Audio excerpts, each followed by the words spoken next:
아브라함의 후손이었던 이스라엘 백성의 현실을 한마디로 말하자면 고통이었습니다.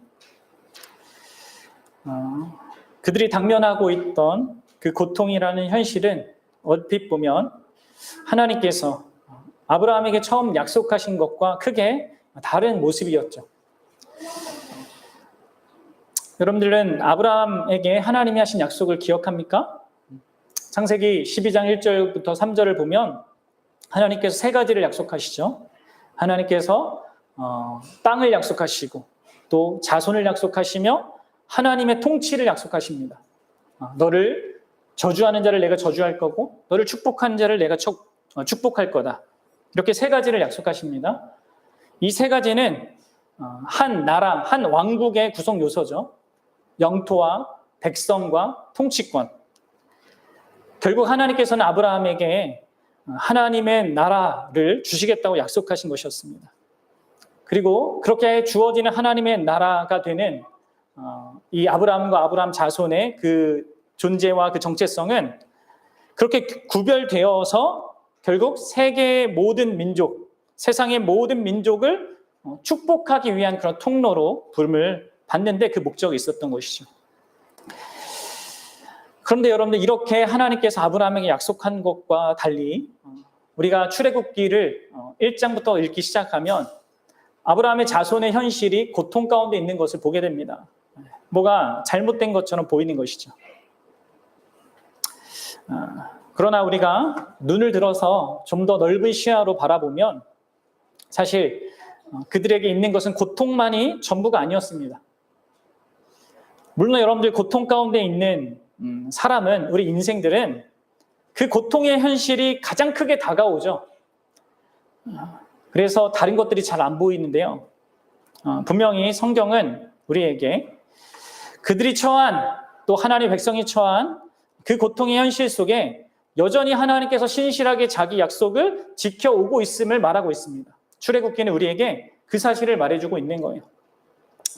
그래서 그들은 400년간 애굽의 종사를 하면서도요, 놀랍게도 그 수가 점점점 더 불어나 그 당시 고대 근동에서 가장 막강했던 애굽을 위협할 만큼 그러한 이 규모가 되어졌습니다. 그래서 이제 그 애굽의 그러한 노예로 이렇게 부리는 것도 더 강력해졌는데, 이처럼 그들은 자기의 고통밖에 몰랐지만 하나님께서는 그들의 고통의 현실 중에 자신의 뜻을 계속 이루시고 있었던 것이죠. 그러면 우리의 인생도 그렇습니다.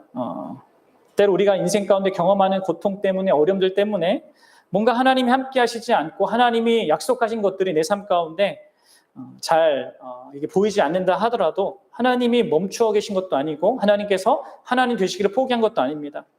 여전히 하나님은 자신의 일을 행하고 계십니다. 그리고 이제 그 하나님은 아브라함에게 약속하신 대로 너를 저주하는 자를 내가 저주하겠다 라고 하신 그 약속대로 이스라엘을 괴롭게 하고 못 살게 한 그 일에 대한 대가를 애굽에게 곧 내리고자 하십니다. 그래서 우리가 잘 아는 그 10가지 재앙이, 출애굽기 10가지 재앙이 그들에게 있는 것이죠. 이처럼 우리는 이 출애굽기를 볼 때 창세기와 그 창세기의 중심인 아브라함의 언약이라는 맥락 속에서 이해해야 합니다. 그리고 그런 맥락 속에서 출애굽기의 전체 주제를 좀 생각해 볼 수 있겠는데요. 출애굽기가 말하는 게 뭐냐? 한 가지인데 두 가지로 표현할 수 있습니다. 그것은 오늘 제가 그것을 좀 상세하게 설명하겠는데, 그것은 바로 하나님께서 자기 백성을 그 전능한 능력으로 노예 생활로부터 해방시키시고 더 나아가 하나님 자신의 임재 안에 살도록 인도하신다는 것입니다. 그럼 이게 출애굽기가 말하는 복음의 내용입니다. 출애굽하는 것, 애굽에서 이렇게 빠져나오는 것은요, 이 출애굽기의 전반부 사건이고요. 그리고 후반부의 내용은요, 바로 하나님의 임재 안으로 이끌림을 받는 그런 이스라엘 백성의 모습이 나오는 것입니다. 우리는 보통 출애굽기를 애굽에서 탈출하게 된 것에만 초점을 맞추고 읽는 경향이 있습니다. 그러나 여러분들 그것은 이 책의 절반에 해당하는 내용이에요. 나머지 절반은요, 아니 절반 이상이 그 출애굽한 목적에 할애되고 있습니다. 다시 말해서 하나님의 임재 안으로 들어가 살아가는 그 삶, 그 내용이 바로 뒤따라오고 있는 것입니다. 그렇게 출애굽한 그 구원의 목적이 이 하나님의 임재 안에 살아가는 그 삶이라는 것입니다. 그럼 출애굽이라는 이 단어, 이 성경책의 이 제목은요, 떠남 또는 출구를 의미합니다. 하나님께서는 이 출애굽기서를 통해서 이미 창세기를 통해 자신을 계시한 그 전능한 하나님, 그 창조 가운데 자신의 그 능력을 드러내신 그 하나님, 그리고 아브라함에게 하신 그 약속, 그것을 신실하게 지키시는 분, 그런 하나님에 대한 우리의 확신이 결코 떠나지 않도록 하시는 분이십니다. 그것을 말해주고 있는 것이죠. 그리고 더 나아가서 이 책이 궁극적으로 우리의 믿음의 주요 온전케 하시는 그 예수 그리스도를 향하도록, 그분께 우리의 시선을 고정하도록 우리에게 복음의 사실을 말해주고 있는 것이 바로 출애굽기라고 할 수 있습니다. 그래서 오늘 우리는 이 출애굽기를 통해서 예수 그리스도와 그분이 이루신 구원이라는 복음을 이 출애굽기가 어떻게 우리에게 말해주는지 그것을 좀 거시적으로 살펴보도록 하겠습니다. 이 출애굽기가 여러분들 크게 두 부분으로 되어 있거든요. 하나는 1장부터 18장까지 되어 있고, 다른 하나는 이제 19장부터 40장까지 되어 있습니다. 크게 두 부분으로 되어 있어요. 이 앞부분 1장부터 18장까지는 제가 좀 전에 설명드렸듯이 애굽의 종살이에서 그러한 외적인 속박에서부터 자유케 되는 그런 일들을 그리고 있습니다. 우리가 이야기를 잘 알죠. 하나님께서는 이 모세라는 한 인물을 이스라엘 중에 택하십니다. 그리고 그를 통해 고통 중에 있는 이스라엘을 애굽의 그 속박으로부터 건져내시는 그 구원의 일을 하세요. 하나님은 이러한 일들을 통하여서 한 가지 사실을 우리에게 명확히 보이는 것입니다. 가장 강력했던 애굽이라는 그 치하에 있는 자들을 건져내심을 통하여서 그 어떤 사람도 또 그 어떤 누구도 그 무엇도 하나님께서 행하시고자 하는 것, 곧 자기 백성을 위해서 의도한 그 구원의 일을 회방할 수 없다는 것입니다. 그것을 온 세상 열방에 그리고 자기 백성에게 알리시는 것이죠. 그래서 여러분들 하나님은 먼저 모세가 갓난 아기였을 때 아주 비상한 일들을 통해서 그 사건들을 통해서 그를 건져내셨습니다. 그래서 건진받다라는 게 모세 이름이잖아요. 그렇게 특별하게 건진받은 모세를 통해 하나님은 동일하게 유아기 상태에 있던 이스라엘을 비상한 일들을 통하여서 특별하게 또 건져내시는 것입니다. 그래서 하나님께서 10가지 재앙을 공의로운 심판으로 애굽에 내리시는 겁니다. 그리고 그 재앙들은 점점 심각해져서 결국 모든 애굽의 장자가 죽는 걸로 절정에 이릅니다. 고대 근동에서 장자가 죽는다는 것은 그 집안이 망했다는 걸 의미하는 거거든요. 이 10가지 재앙은 본래 애굽 사람들이 믿고 따르던 신들에 대한 심판이기도 해요. 이를 통해서 하나님께서는 하나님 자신만이 유일하고 능하신 하나님이시라는 것을 또한 드러내시는 겁니다. 우리가 잘 알고 있다시피 이 모든 애굽의 장자가 죽는 마지막 재앙에서 하나님은 그의 백성의 장자를 유월해 주십니다. 유월이 뭐예요? 한자인데 넘어가다라는 뜻이죠. 이스라엘에 대해서는 그들의 심판에 대해서 그분이 넘어가 주셨다는 거예요. 자, 그러한 내용을 우리가 좀 한번 성경을 볼 필요가 있는데요. 12장 12절, 출애굽기 12장 12절을 봅시다. 앞에 스크린에 제가 해놨는데 한번 보십시오. 같이 읽어봅시다. 시작. 내가 그 밤에 애굽 땅에 두루 다니며 사람이나 짐승을 막론하고 애굽 땅에 있는 모든 처음 난 것을 다 치고 애굽의 모든 신을 내가 심판하리라. 나는 여호와라. 그럼 여기에서도 애굽의 모든 신을 심판한다는 이런 말도 나오잖아요. 이게 있었던 모든 그 재앙들을 포괄해서 얘기하는 거고요. 이제 모든 처음 난 것을 치는 결정적인 그런 심판을 내리십니다. 그때 이 이스라엘 백성들은 이 심판으로부터 넘어감을 경험하게 되는 겁니다. 이들이 이것을 경험했다는 것은 그들이 스스로의 어떤 자격이나 지위로서는 애굽 사람들과 별반 다를 바 없었다라는 것을 말해주는 겁니다. 이스라엘 백성이 심판에서 넘어감을 당한 것은 무엇 때문이었습니까? 그것은 그들의 장자 대신 희생한 어린 양의 피 때문이었습니다. 이들은 이 사실을 항상 기억해야 했어요. 그래서 하나님께서는 이스라엘에게 이것을 기억하여 유월절 절기를 지켜라. 매년마다 이것을 지키라고 하신 것입니다. 여기서 우리는 이 유월절 어린 양의 실체 대신 예수님을 생각하지 않을 수 없죠. 우리도 바로 그 피 때문에 하나님의 그 무한한 심판에서부터 넘어가는 그 은혜를 받게 되는 거 아니겠습니까? 그럼 그렇습니다. 하나님께서는 이 이스라엘을 특별한 자신의 호의와 그 사랑을 받는 대상으로 구별하신 것입니다. 그리고 이러한 모든 과정들을 통하여서 그 하나님의 강력한 능력이 바로 왕, 그 왕의 강팍한 마음을 깨뜨렸고, 그래서 바로 왕이 이스라엘이 짐을 싸서 그 땅을 떠나도록 만드는 것이죠. 이게 여러분들 출애굽기 1장부터 12장까지 큰 흐름이에요. 우리가 잘 알다시피 바로는 금세 강팍한 마음을 다시 갖죠. 그래서 온 군대를 동원해서 이스라엘을 뒤쫓습니다. 그러나 하나님은 홍해에서 바로의 군대에게 결정적인 승리를 이루시고 애굽의 모든 속박으로부터 자기 백성의 구원을 완성하시죠. 그 사건이 출애굽기 13장부터 15장까지의 내용이에요. 여러분, 이 홍해 사건은 신약에서 예수님의 세례와 예수님을 믿는 우리 신자가 받는 세례의 의미를 설명하는데 사도들이 그것을 예표로 사용하죠. 예수님은 참 이스라엘이기도 합니다. 참 아담이기도 하면서 그분은 홍해가 상징하는 그 죽음의 실제, 그 깊은 무덤 속으로 내려가셨죠. 그리고 하나님은 구속의 확증으로 예수님이 이루신 구원의 그 모든 것의 성취의 확증으로 그 아들을 죽은 자 가운데에서 살리십니다. 그렇게 일어난 예수 그리스도를 믿는 자들, 그래서 예수님 안으로 세례를 받는 자들, 예수님 때문에 세례를 받는 자들은 예수님과 연합하여서 예수님과 함께 살고 함께 죽고 함께 사는 자가 되는 것이죠.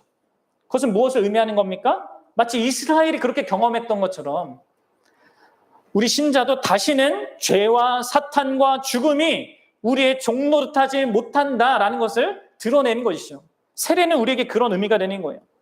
이 궁극적인 그 예수 그리스도의 그 구원의 실제가 바로 이 홍해 사건에서 예표적으로 묘형적으로 주어졌던 거예요.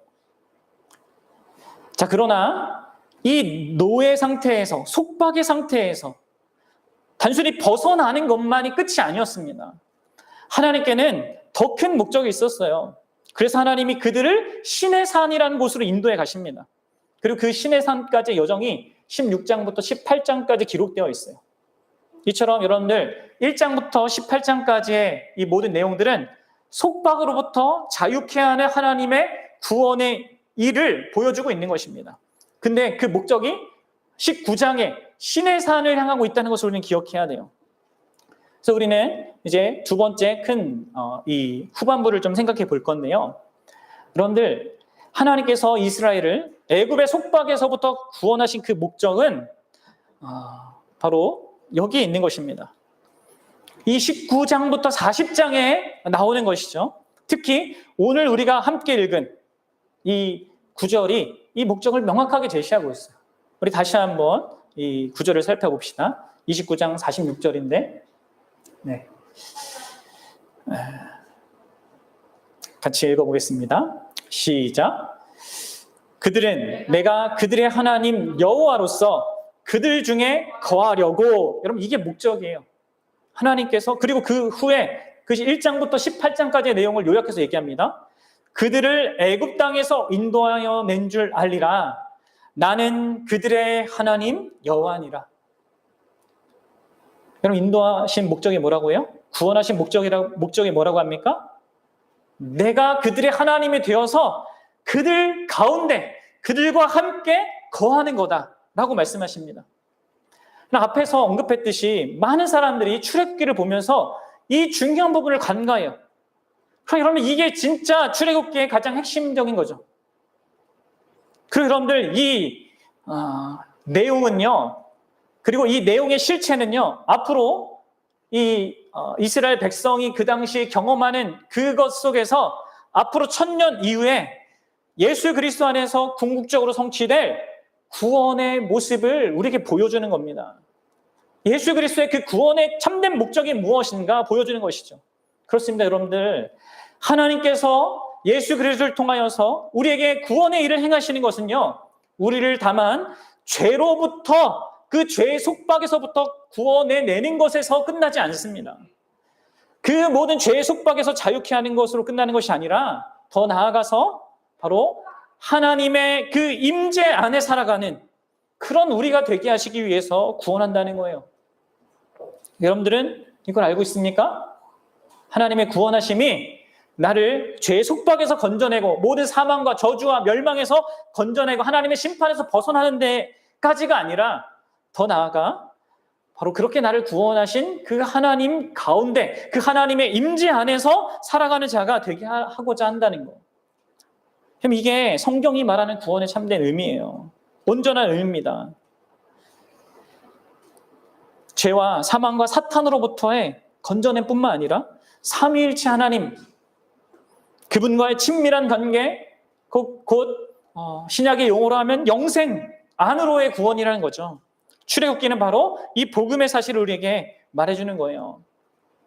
그래서 1장부터 18장까지가 하나님께서 자기 백성을 노예 상태에서 건져내는 거고, 19장부터 40장까지가 하나님께서 자신이 그 백성 가운데 임하면서 자신의 생명을 그들에게 영위하게 하시는, 자신의 임재 안에 살게 하는 것이 초점이 되는 그런 내용인 것입니다.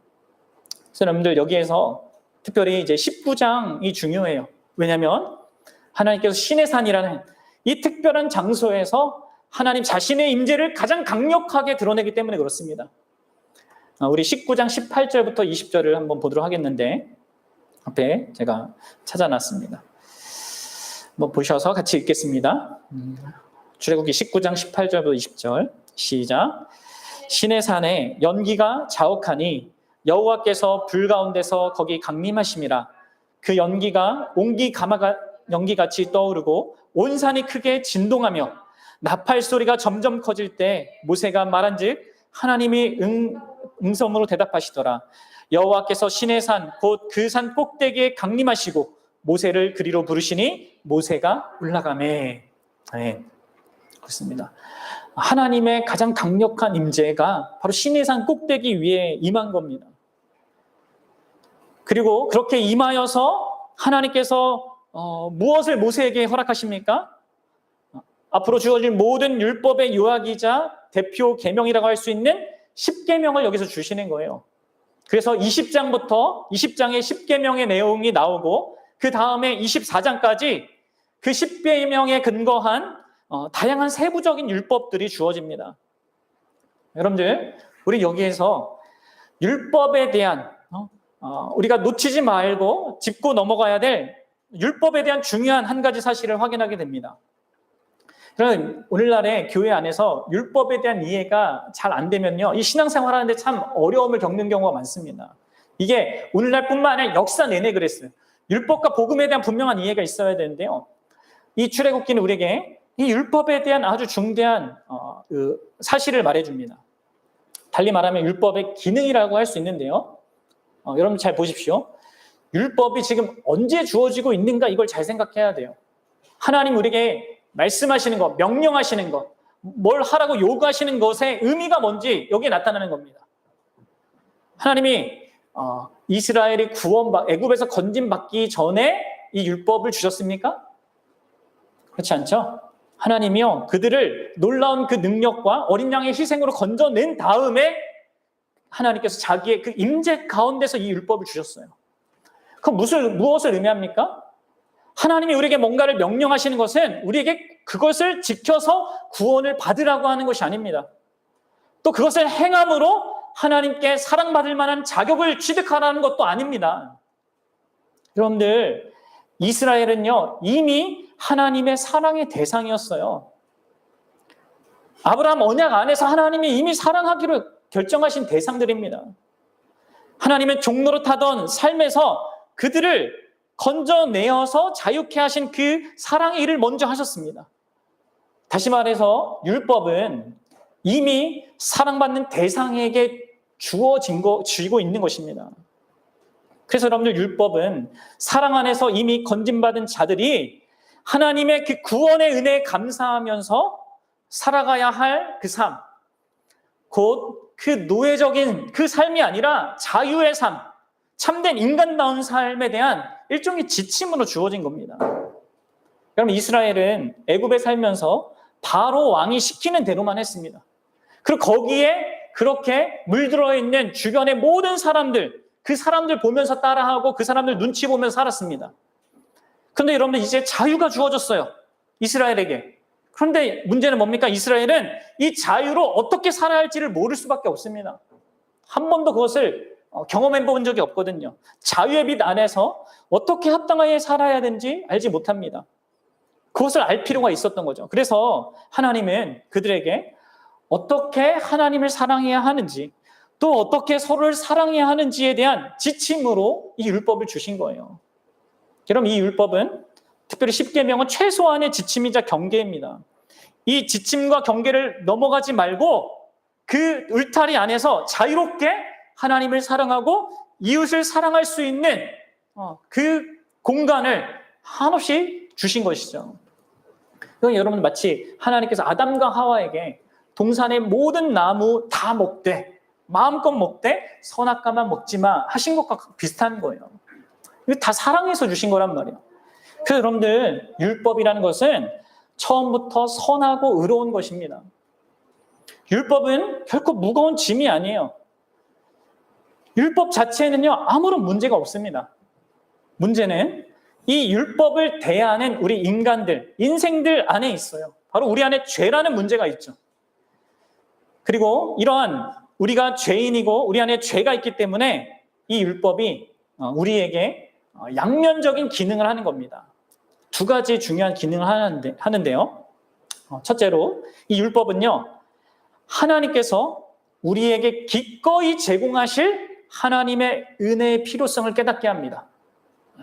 하나님께서 우리에게 진짜 기꺼이 제공하실 그 하나님의 은혜의 필요성, 그것을 우리로 하여금 깨닫게 하는 거예요.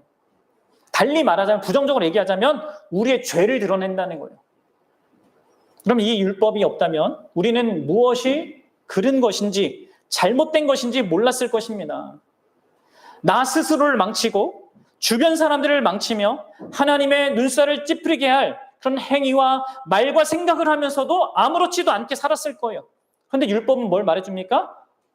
우리의 잘못을 말해줘요. 그 결국을 말해줘요.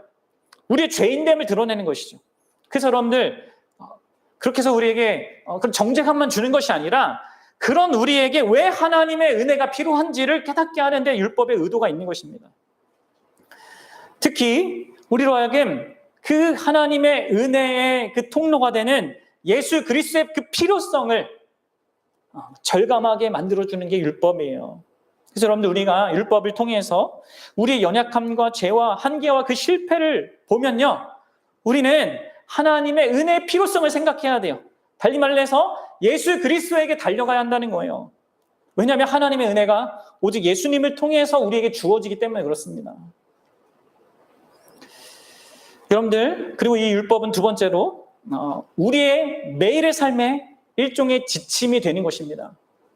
우리의 매일의 삶에 어떤 이 올바른 삶을 이렇게 나아가야 되는지에 대한 지침이 되는 거죠. 그럼 말씀드렸다시피 이스라엘은 무엇이 잘못됐는지도 몰랐을 뿐만 아니라 무엇이 옳은 것인지도 알지 못했습니다. 그럼 노예 속박 아래 400여간을 살았습니다. 그들에게는 자유가 무엇이고 그 자유로 어떻게 옳은 것을 선택하며 살지를 몰랐어요. 우리 어린아이들도 그렇죠. 아무것도 모르죠. 부모가 알려줘야지만 압니다. 무엇이 옳고 그른지, 무엇이 선한 것인지. 율법은 그 자유의 삶에 대한 일종의 지침이 되는 거예요. 어떻게 자유롭게 하나님을 사랑하고 어떻게 자유롭게 이웃을 사랑하며 살지, 그것에 대한 지침이 되는 것입니다. 그래서 율법은 죄인이기 때문에, 우리가 죄인이기 때문에 이렇게 두 가지 기능을 하는 거예요. 그런데 여러분들 이 흐름에서 여러분 율법에 대해서 반드시 꼭 기억해야 될 한 가지 사실이 더 있는데요. 그건 뭐냐면 이 율법 자체는 이 율법을 따라 살게 할 능력을 우리에게 주지 않는다는 거예요. 그럼 이걸 기억하십시오. 이게 율법의 한계입니다. 그리고 그 한계는 우리 자신 때문에 발생하게 되는 거예요. 율법에 문제가 있어서가 아니라. 다시 얘기하면 이 율법은 다만 우리의 죄를 지적하고 예수님께 달려가게 하는 일을 합니다. 그리고 우리의 삶의 방향성을 제시합니다. 이 두 가지 기능합니다. 그러나 이 율법은 우리로 하여금 이 죄를 이기게 하거나 혹은 그 방향성대로 살게 할 그 능력은 주지 않아요. 방향성만 줄 뿐입니다. 그래서 여러분들 우리는 이 율법이 주어진 그 맥락 안에서 지금 이해를 해야 돼요. 다시 한번요. 이 율법이 지금 어떤 상황에서 주어진 거예요? 19장, 20장?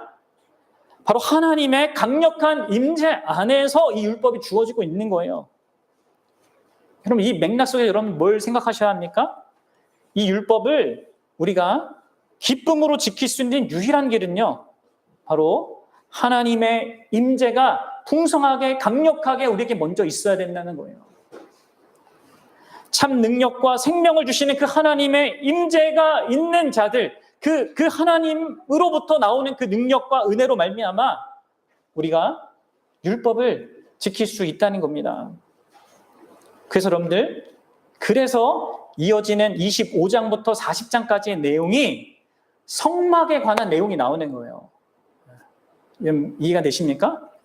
1장부터 18장까지 하나님께서 어떻게 이스라엘을 그 애굽의 속박에서 건져내는지를 보여주고, 19장부터 25장까지 율법을 통해서 하나님의 백성에게 하나님이 어떤 자유의 삶을 기대하는지를 보여주고, 이제 25장부터 40장까지는 그 자유의 삶, 하나님의 율법을 정말 마음을 다해서 기쁘게 지킬 수 있는 그 자유의 삶을 가능케 하는 하나님의 거룩한 임재가 어떻게 하나님의 백성들 가운데 가능하게 되는지, 특별히 죄인들 가운데 어떻게 하나님이 함께 하시면서 이 복된 삶을 살게 하는지를 보여주는 게 25장부터 이제 40장까지의 내용입니다. 그래서 성막 이야기가 나오는 거죠. 하나님이 어떻게 죄인들 가운데 임재할 수 있는가, 이것을 생생한 그림 언어로 보여주는 겁니다. 그런데 근데 25장부터 40장을 이렇게 쭉 살펴보면요, 우리가 지금 함께 그리스도 중심적 성경 읽기를 하고 있잖아요. 거기서 보면 지금 그 중간에 양옆에는 다 성막 이야기고요. 그 중간에 한 가지 심각한 사건이 발생합니다. 여러분 20장에서 10계명이 주어졌다고 했잖아요. 하나님 나라의 백성의 삶의 규범이고 헌법이라고 할 수 있습니다. 그런데 그 10계명 돌판 위에 먼지가 쌓이기도 전에 이스라엘이 그 10계명 전부를 완전하게 어깁니다. 아담이 실패했듯이 이스라엘이 실패하는 것이죠. 이들은 자신의 참 구원자 대신 하나님과 그분의 임재 대신에 그것의 대체품인 금송아지를 만들어서 하나님과 맞바꿉니다. 그게 32장에 기록되어 있어요. 오늘 내용이 있는 거죠. 우리 32장 7절과 8절을 한번 볼게요. 32장 7절과 8절입니다. 읽어보겠습니다. 시작. 여호와께서 모세에게 이르시되 너는 내려가라. 내가 애굽 땅에서 인도하여 낸 내 백성이 부패하였도다. 그들이 내가 그들에게 명령한 길을 속히 떠나 자기를 위하여 송아지를 부어 만들고 그것을 예배하며 그것에게 제물을 드리며 말하기를 이스라엘아 이는 너희를 애굽 땅에서 인도하여 낸 너희 신이라 하였도다. 그럼 보십시오. 이 엄청난 끔찍한 죄악이 벌어지고 있지 않습니까? 하나님이 자기 백성 가운데 거하겠다는 거룩한 뜻을 나타내고 있는 그 한가운데 성막에 관해서 하나님이 제시하고 있는 그 한가운데 인간은 자기 죄성을 극악하게 드러내고 있는 것입니다. 여러분들 무엇을 보여주는 겁니까? 이스라엘이 비록 애굽이라는 그 외적 속박으로부터 건짐을 받았지만 또 다른 속박, 곧 내적이고 집요한 그러한 속박에 매여 있음을 보여주고 있는 것입니다. 모든 인간들이 그러한 상태에 있다는 것을 보여주는 것이죠. 그리고 이 사건은 바로 우리 인간 안에 있는 이 내면 안에 있는 속박을 깨트리려면 더 강력한 하나님의 구원의 역사가 필요하다는 것을 우리에게 암시해 주는 것입니다. 여러분들 이러한 죄를 짓는 자들, 하나님을 다른 것으로 대체한 자들을 버리셔도 할 말 없는데, 그렇죠? 하나님 어떻게 하십니까? 하나님은 말로 다 할 수 없는 놀라운 자비와 사랑을 보이세요. 자신을 버리고 우상을 쫓은 그 배은망덕한 이스라엘 백성을요, 용서하십니다. 그리고 계속해서 성막을 건축하는 일을 완성하게 하세요. 이 사건이 끝난 뒤에 성막 완성 건축하는 일이 있게 됩니다. 여러분들, 이 성막의 상세한 구조와 장식물들은요, 다 미래의 한 존재, 곧 예수 그리스도의 존재와 그분이 하실 일들을 미리 예표하는 것입니다.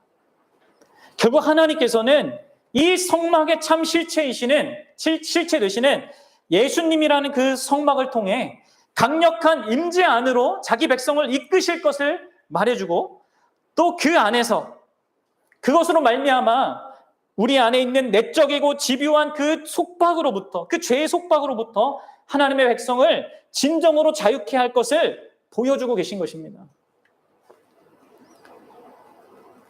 여러분들, 우리는 이 모든 출애굽의 내용을요, 이 전체 성경 큰 맥락에서 생각하지 않을 수 없습니다.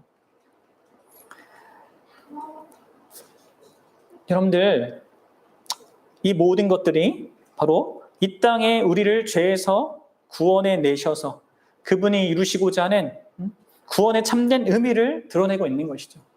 여러분들, 사도 바울이 로마서에서 이렇게 얘기해요. 한번 찾아보겠습니다. 로마서 6장 8절부터 14절입니다. 로마서 6장 8절부터 14절이에요.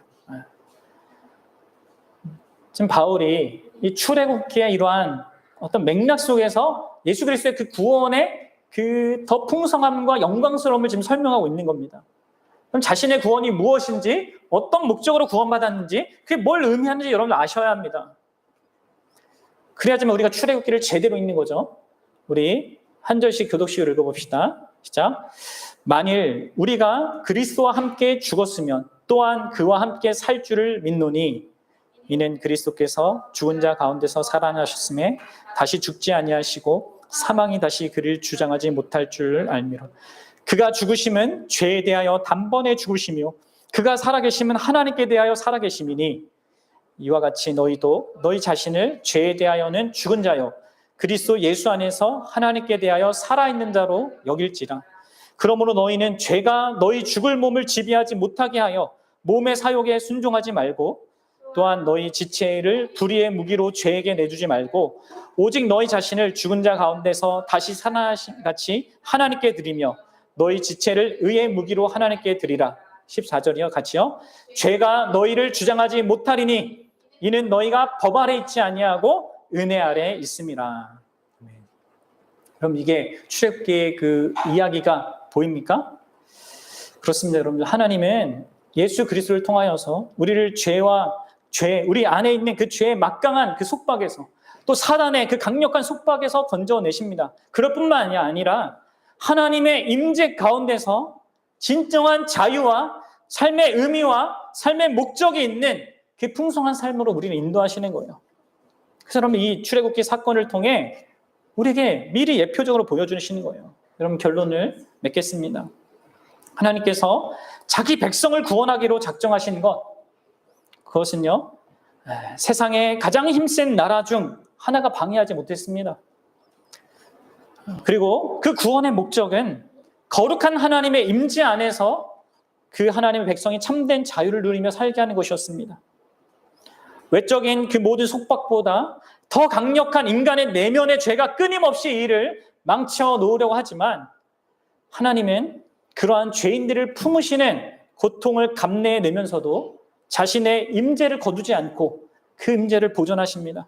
출애굽기는 우리에게 그러하신 하나님을 보여주는 거예요. 여러분, 마찬가지로 하나님은 자기의 아들의 죽음이라는 그 막대한 대가를 치르고 우리를 죄와 사망에서, 사단의 속박에서 건져내셨어요. 그 우리를 구원한, 그렇게 건져낸 목적은 뭡니까? 하나님 나라에 속한 자답게 우리가 자유롭게 하나님을 사랑하고 이웃을 사랑하며 사는 그 삶, 그것을 가능케 하는 하나님의 임재 가운데 사는 삶을 위해서입니다.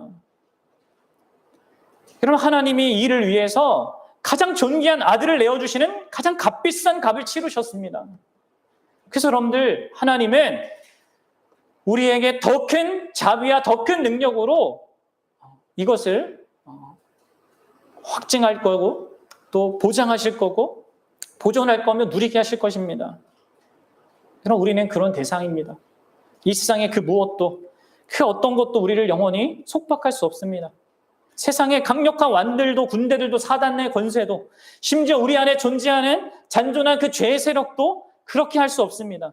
왜냐하면 하나님이 예수 그리스도라는 더 큰 희생으로 우리를 건져내셨을 뿐만 아니라 그 하나님의 임재를 영원토록 보장하는 예수 그리스도 안에 우리를 있게 하셨기 때문에요. 그래서 여러분들, 그 무엇도 그 누구도 이러한 하나님의 사랑과 능력의 필제이신 그 예수님보다 강할 수 없는 것이죠. 그렇습니다. 여러분, 우리는 때로 이스라엘과 같은 모습을 보일 때가 있습니다. 우리는 자주 하나님이 그리스도를 통하여서 그 값비싼 구원을 이루신 것, 그것을 망각할 때가 있습니다. 그래서 우리의 과거, 하나님이 없었을 때 우리가 어땠을지, 이런 과거에 대해서 또 거기서부터 어떻게 건진받았는지 이것들을 망각할 때가 있는 것이죠. 또 그 구원의 최종 목적이 그분의 임재 안에 살면서 우리가 풍성하고 자유롭고 복된 삶을 영위하는 것이라는 그 사실도 망각할 때가 많습니다. 그래서 하나님이 아닌 황금 송아지, 다른 무엇을 이렇게 세워놓고 하나님이라고 섬기려 했던 이스라엘처럼 자꾸 엉뚱한 데서 행복을 찾고자 합니다. 여러분들 아셔야 돼요. 우리가 속는 거예요. 그것은요. 세상의 모든 것을 우리에게 많은 것을 약속하지만 결국 우리를 노예화시킵니다. 여러분들, 이러한 우리임에도 불구하고 진짜 감사한 사실은 하나님이 결코 우리를 포기하지 않는다는 거예요. 여러분들, 다만 우리에게 필요한 것은요, 이 출애굽기의 이 이스라엘의 모습을요, 이 신앙의 교훈으로, 거울로 삼으시라는 거예요. 우리의 금송아지를 내던져버리고 그 아들 안에서 우리에게 주신 그 놀라운 구원과 영원한 그 하나님의 임재를 허락하셨음을 보고 그런 하나님께로 향해야 한다는 것입니다. 여러분들, 예수 그리스도 안에서 확보된 것이 하나님의 임재입니다. 함께 하심입니다. 임마누엘입니다. 그의 이름이. 하나님이 우리와 함께 하시다. 그 임재를 누리십시오. 예배 가운데 말씀을 읽으면서 기도 가운데 누리십시오. 그래야지만 여러분들 죄에 대해서, 율법이 죄라고 얘기하는 거에 대해서 여러분들 노할 수 있는 거예요. 그런 힘을 그 임재가 주는, 그 임재 속에서 경험한 그분의 사랑 때문에 그렇게 할 수 있는 거죠. 또 여러분들이 그 임재 안에 있을 때만 여러분들이 하나님이 기뻐하신 그 일을 향하여서 예스라고 할 수 있는 것입니다. 그래서 주님의 영광을 위한 그 살아갈 모든 힘을 공급받게 됩니다. 사랑하는 여러분, 하나님의 임재, 예수님이 확보하신 그 임재, 그것을 알고 누리고 그 풍성하게 그 안에서 하나님의 사랑을 경험할 수 있기 바랍니다. 지금은 우리가 비록 그러한 싸움에서 많이 실패하고 또 넘어지고 한다 하더라도요, 우리가 진짜 그러한 하나님의 구원을 받은 자가 맞다면 결국 여러분들 하나님이 우리 안에서 시작하신 그 착한 일을 반드시 끝날까지 이루실 겁니다. 그분은 우리를 결국 영원한 임재 가운데로 결코 다시는 실패하지 않는 우리가 되는 그런 결론을 갖게 하실 것입니다. 그게 이제 계시록의 내용이죠. 그런 미래가 보장된 현실을 우리는 걸어가는 거예요. 그래서 여러분들, 우리가 수없이 힘들고 어렵고 또 실패하고 넘어져도 다시 일어나서 갈 수 있는 겁니다. 하나님이 그런 과정을 우리를 그 자리까지 이끄시는 거예요. 그것을요, 여러분 오직 예수 그리스도 그분을 힘입어서 그렇게 걸어갈 수 있기를 바랍니다.